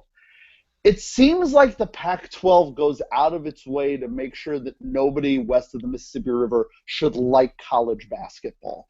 They put the Utah-Arizona game on the Pac-12 network, which isn't on DirecTV. And literally, like the Big Ten, with all their ranked teams, if they had an 8 versus 10 game, that game does not show up on the Big Ten network, and that's a network people know where to find. They find a way with their they make sure that game gets on Fox Sports 1 or on Fox or on ESPN or on ESPNU or on ESPN News or on ESPN 3. They don't hide it on their conference network. What is the deal with this Pac-12 television schedule? Why is that on the conference network? Are they? Yeah, this is a deal kind of outside of what we normally talk about, but in my opinion, this is very poor marketing. I realize the Pac-12 is on Comcast. I realize it's available in I get it, and I hate the local markets. But for people that want to watch what should be a showcase college basketball game, they are not able to do it. Now, we are because we max out our satellite packages. But your average Joe on the street can't. And I seriously think casual, whatever you want to call them, fair weather fans, that's what drives ratings. Can I read you a couple of... I will throw this out there. Arizona and Utah will play again in February 28th. ESPN does have the rights to that game at least. I want to read a couple of texts real quick. These come from a friend of mine who's an alumnus of the University of Utah. He lives in the state. He lives in the state of Arizona. He has DirecTV. As a result, I in Connecticut with Comcast can watch as many of these Utah games as I want, and he in Arizona, an alumnus of Utah, cannot. These are his texts from yesterday. These texts arrived to me at 9:12 Eastern. Never seen the network. I also thought it was a night game. Didn't even know it was over. Someone on the radio said, make sure you stay up for Utah-Arizona tomorrow, folks. Swear it's a late one. He's a huge basketball fan. Like, if you can't keep that guy plugged in, you're not getting. Right. I don't want to hear you complaining about why are the SEC and the Big Ten and the Big 12 getting the attention, because they're they're making themselves accommodating. Yes. Like, for years and years before Larry Scott showed up, the Pac-12 in their football deal refused to let ESPN do what's called a reverse mirror. Any ESPN Pac-12 game that was on ABC, a reverse mirror is that where it's not on ABC because there's another local game of interest, it would be on ESPN. Every other conference allowed it. The Pac-12 refused. They just flatly refused. And when Larry Scott came in, first thing that was a very stubborn decision. The first thing Larry Scott did when he came in, and this was in USA Today after he joined the conference, was to immediately cancel that practice, and there was some sort of undisclosed financial deal where ESPN got some cash as kind of a sorry we were assholes fund. But now they turn around and they do this, and they're nowhere close to being available on DirecTV. They put games on there. Could I say that by nowhere close to being available, they will not be available? Right. Yes. And so that's one side of it. That's the TV side. David, the in-person side is where you see the effect of not generating any interest. And we saw it today in one of the great rivalries in the conference in terms of Washington, Oregon. Yeah, it was really distraught. And I mean, this is Washington, Oregon, and it's something people outside of the region probably don't understand, or maybe they do understand. This was a very heated rivalry, and a very important rivalry within the Pac-10 or Pac-12 between what was normally two tournament caliber teams. And what we had today was two teams outside the bubble that appeared to be good, meeting each other on national television in a high stakes game, and it was not sold out. And not only that, the place looked 30% empty. It was almost heartbreaking to watch that, and it almost makes you wonder: does college basketball even matter outside of the NCAA tournament? Well, you got to give a little bit. You got to give a little bit of credit here that Seattle just won. Yes, but that's the point I would make is that yes, the Seahawks played and won the NFC Championship game, but don't you know before wouldn't you think that Washington's athletic department would go, hey, just so you know, it's no secret that today was the day of the NFC title game. And this is Washington, Oregon. I mean, wouldn't you call this an intense rivalry? It's an intense rivalry. And the Washington athletic department, they're in Seattle. The Seahawks are the defending champs. They're going to have a good team. And we knew that today was the day of the NFC title game. Don't you tell the Pac-12 office, hey, if we're going to have a game, can it be a road game? If we're going to have a home game, can it not be one of our two biggest rivals? Or play yesterday. Yeah, I mean, just a little planning. I know that it wasn't full because of the Seahawks game. That's the point. The Seahawks game didn't fall out of the sky. This was something plannable. And I look at the Pac-12 schedule so far. We've already had UCLA. We've already had one of the UCLA-USC games. We've already had Washington-Oregon. We've already had Washington-Wazoo. Washington-Wazoo. We've already had Cal-Stanford. For some reason, the Pac-12 decided that all of the rivalry games of interest, let's put early in the season when we're still going against the NFL and the first half of the NBA season. And I don't understand why the Pac-12. I understand that there will be return games and all that. Well, that's not great if you're a Cal fan where you've already got your home game against Stanford's over and it's January 17th. Like, right. I don't get why they front load the rivalries. And have you noticed this before, Lee? Oh, and Arizona State already played. Yeah, but it's just the UCLA-USC game, and this is Los Angeles, which I know, like, college basketball might not be the big thing, but it is an urban city. Basketball's a big deal there. You turn on the UCLA-USC game, and it's half empty. Yeah, well, and it's like, where are the fans? Like, where's the bitterness? Like, 5 years ago, 10 years ago, these were really heated games, and now Washington, Oregon, there's nobody there. I personally think this is the result of the prior regime there making television. I mean, when they were on those like Fox Sports Net channels, and they would talk about how national it was. I mean, it's like for Chad, for David, for myself. Yeah, we're gonna find the game. Yes. That's not going to grow it, though. You need it to be somewhere where some high school kid flipping channels at home can run into the game and get into it, and get into the local team, and get into wine to go to the school or play high school basketball, maybe become a player that can play there. They work so hard to prevent interest from being generated, and now it's gotten to the point where now they have a conference network, but it's not on a major national carrier. You've got empty gyms. You've got haphazard scheduling. The Pac-12 has done more to hurt itself than anybody, but they scream from the mountaintop about bias being the problem. There might be an East Coast bias, but they don't just do the themselves any Pac-12 favors. Because this was Washington, Oregon. This was a big game between two tournament caliber teams. And in the past, as recently as 5-6 years ago, these were packed arenas, and not that you condone this behavior, but it was brawls, really intense atmospheres. And today it was a gym that was only 2/3 full. And it's also worth mentioning that a lot of these gyms, including Washington's, like the Alaska Airlines Arena, only seats like 8,000. Yeah, I mean, it was literally there were like 3,000 people probably at the game. That's like, how many people are at a Missouri State home game? It's more than 3,000. It's more than that, yes. I mean, there's no excuse for it. I don't know, Chad. Do you have any thoughts on this? Are we? I mean, we never overreact to anything, as you know. But is this a case where we're doing so?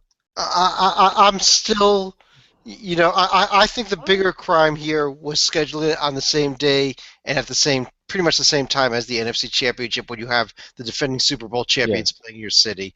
I mean, they've got a late night package with ESPNU. Did you have to schedule it at the same time? Yeah, they could have started at 10 o'clock, and people would have come there after the Seahawks game even. But and that's the thing about the Pac-12. Like, it's not enough to schedule it the same day. They also schedule at the same time, and this is the sort of things they do. Like, it's not enough to.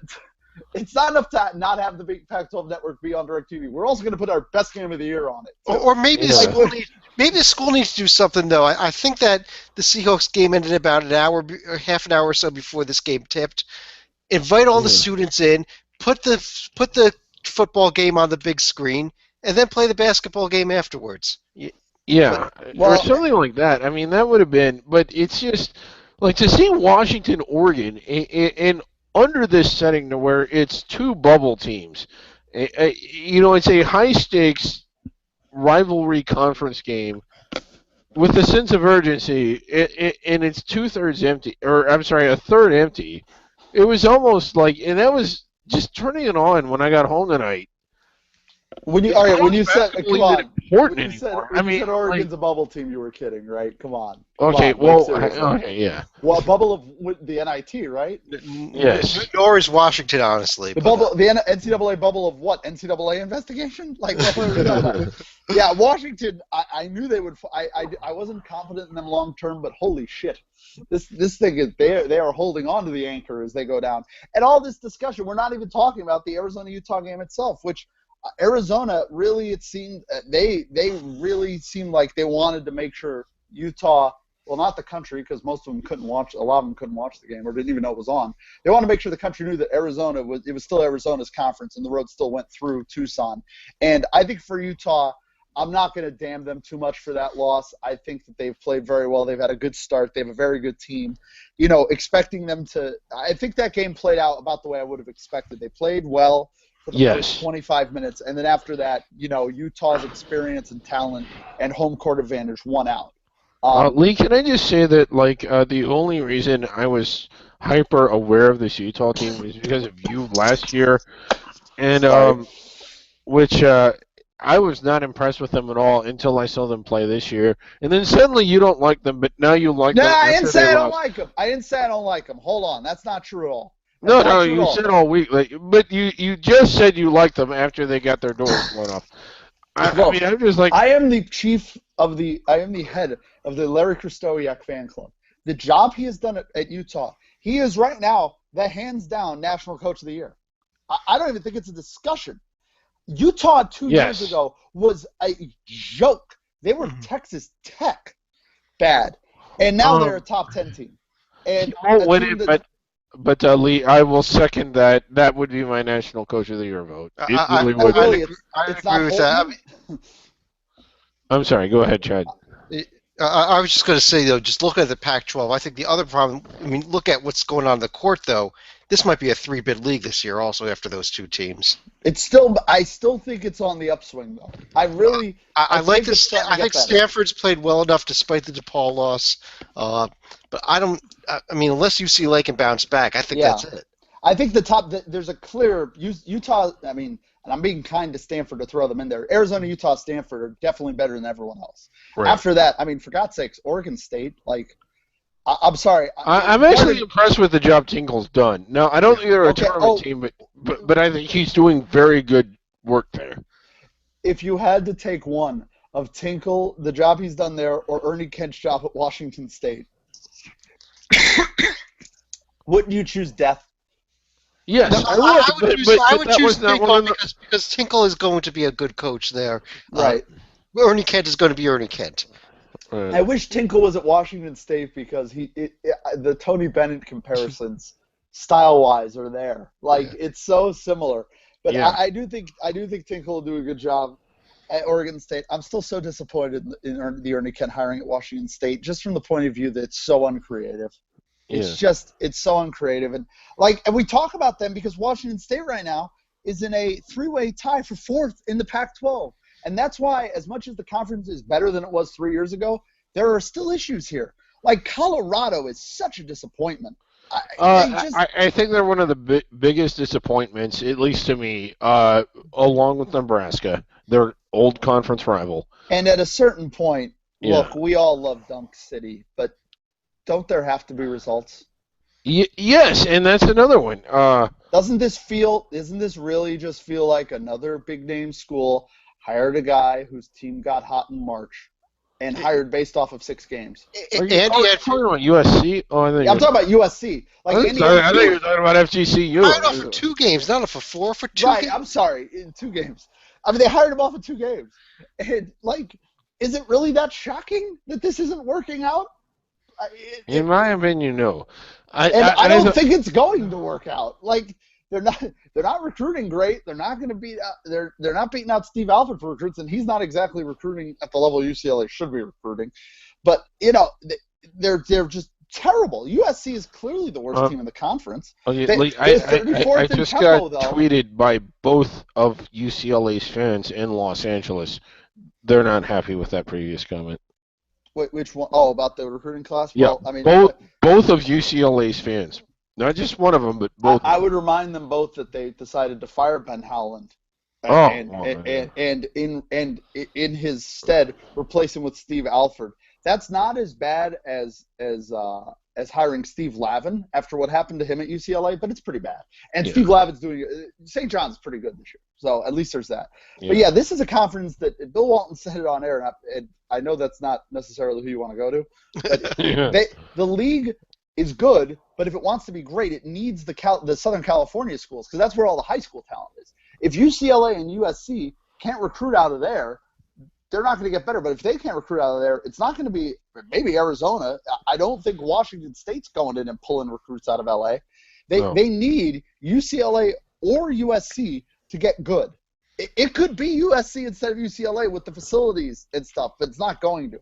They cannot afford. I don't think it's either of them. I just think they're both bad. By the way, I mean, you got Andy Enfield just swimming in place at USC in a best case scenario. Cal hiring Quanzo Martin. I mean, God, really? Cal couldn't do better? I liked Quanzo Martin. I liked him at Missouri State. I thought he was grossly underappreciated.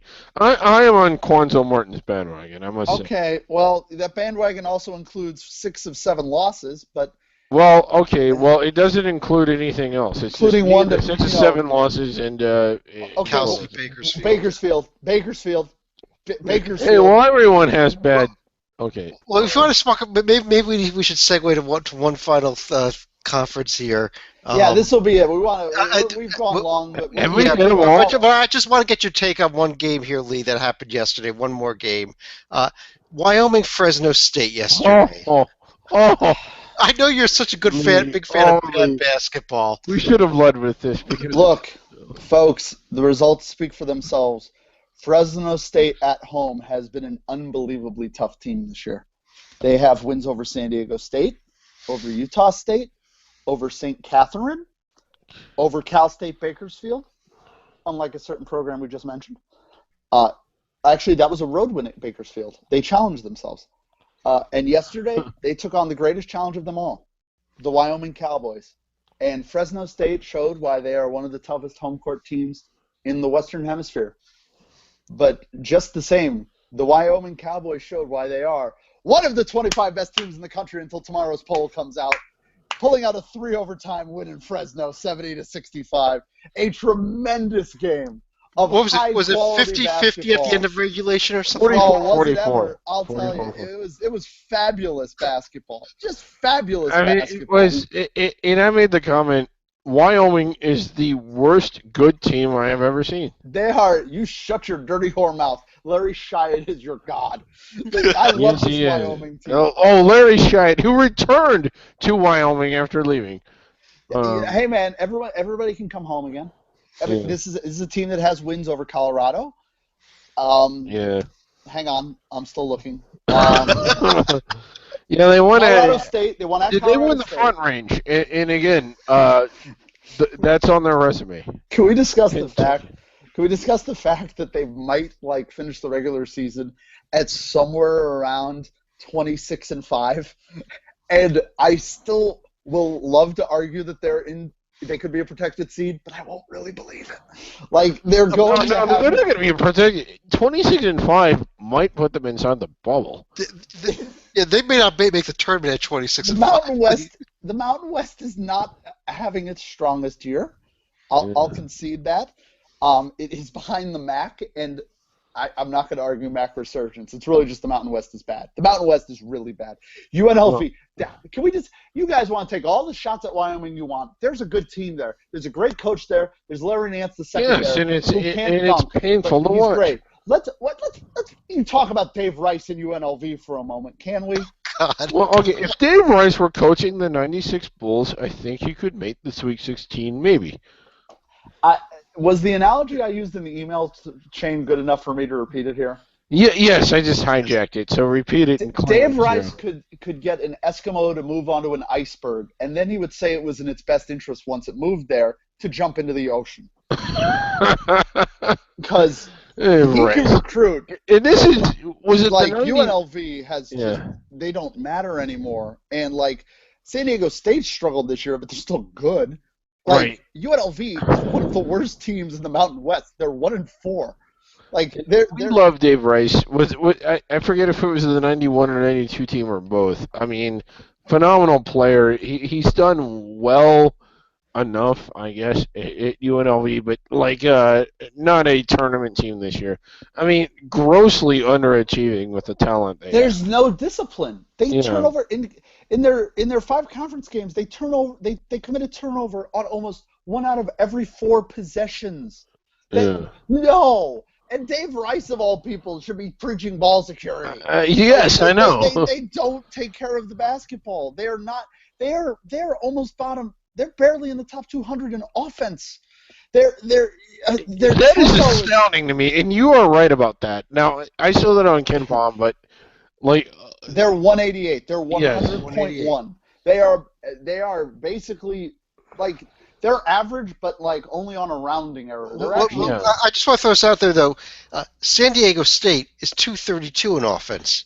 Yes, but they don't have Dave Rice coaching them. Number 2 in defense, but 232 in adjusted offense. There are some teams this year. I mentioned this with Galen that the gap between some teams' ratings this year are startling, and the key is what you mentioned. San Diego State.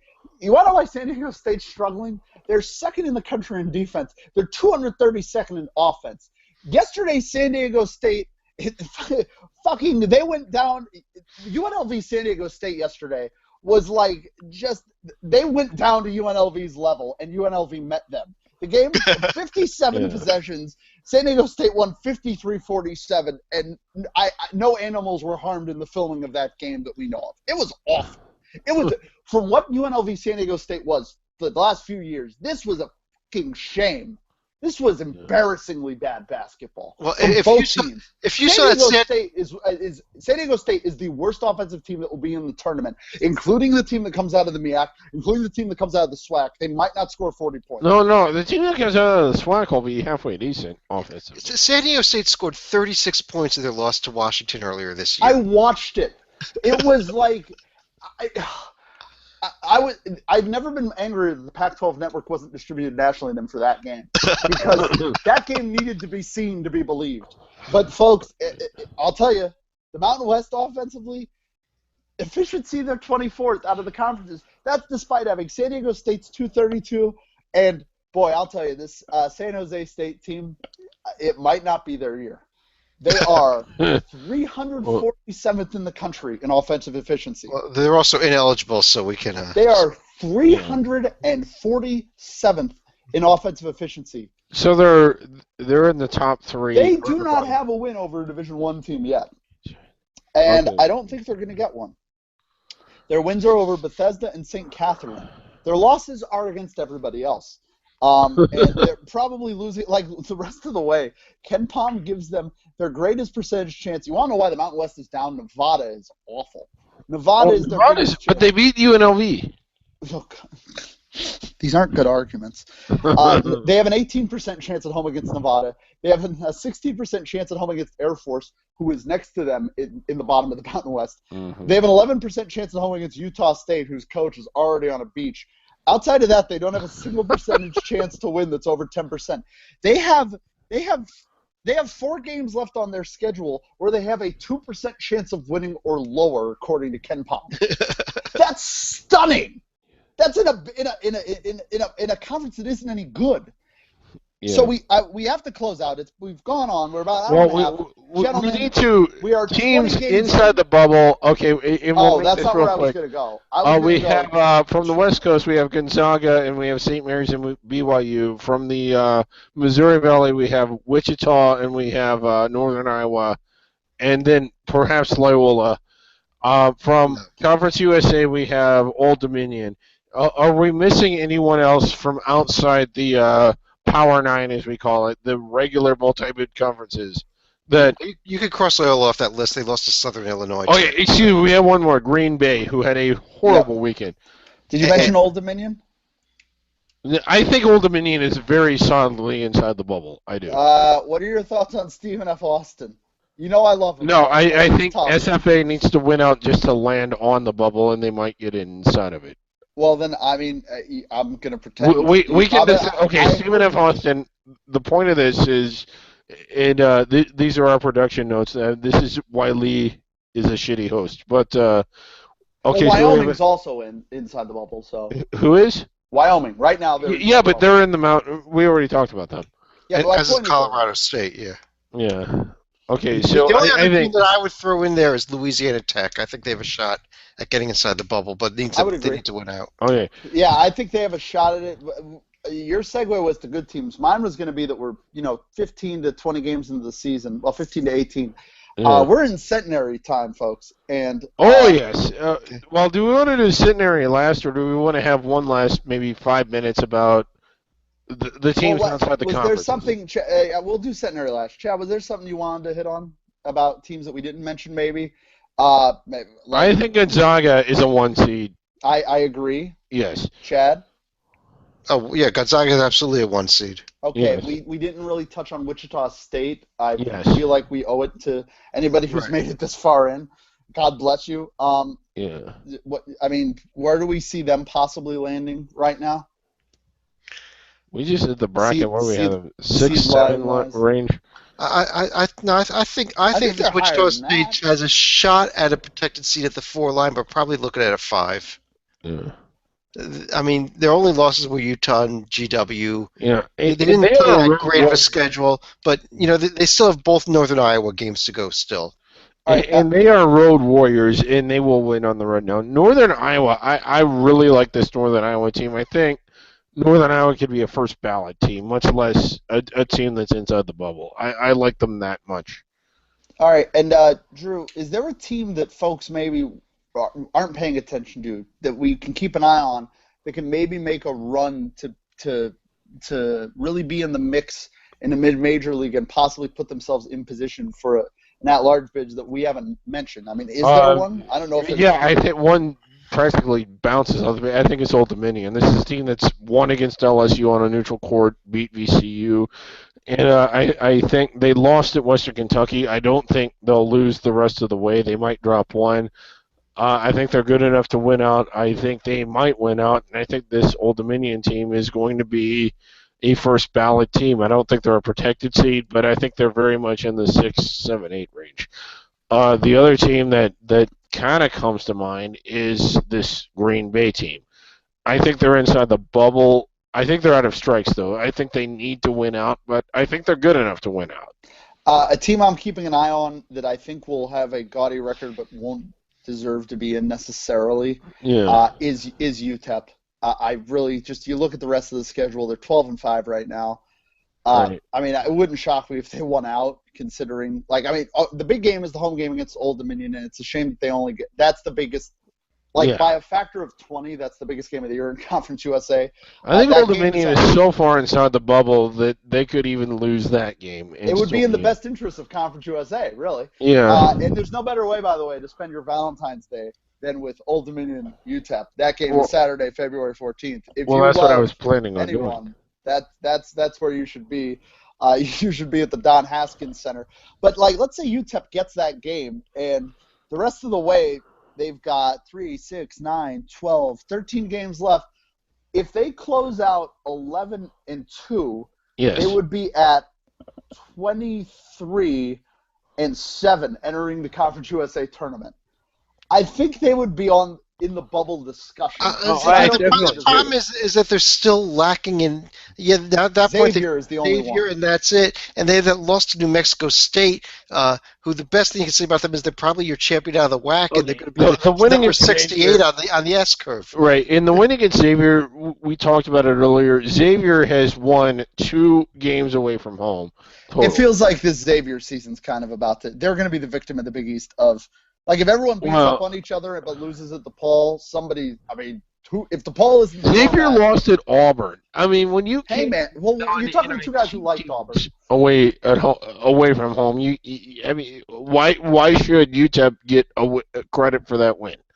That's fair. All right, well, let's close it up with some centenary talk. Folks, if you've made it an hour 40 minutes into this podcast, you can't be that upset if we talk about the worst teams in Division I. Yes. The centenary award is the highest honor, is our highest honor.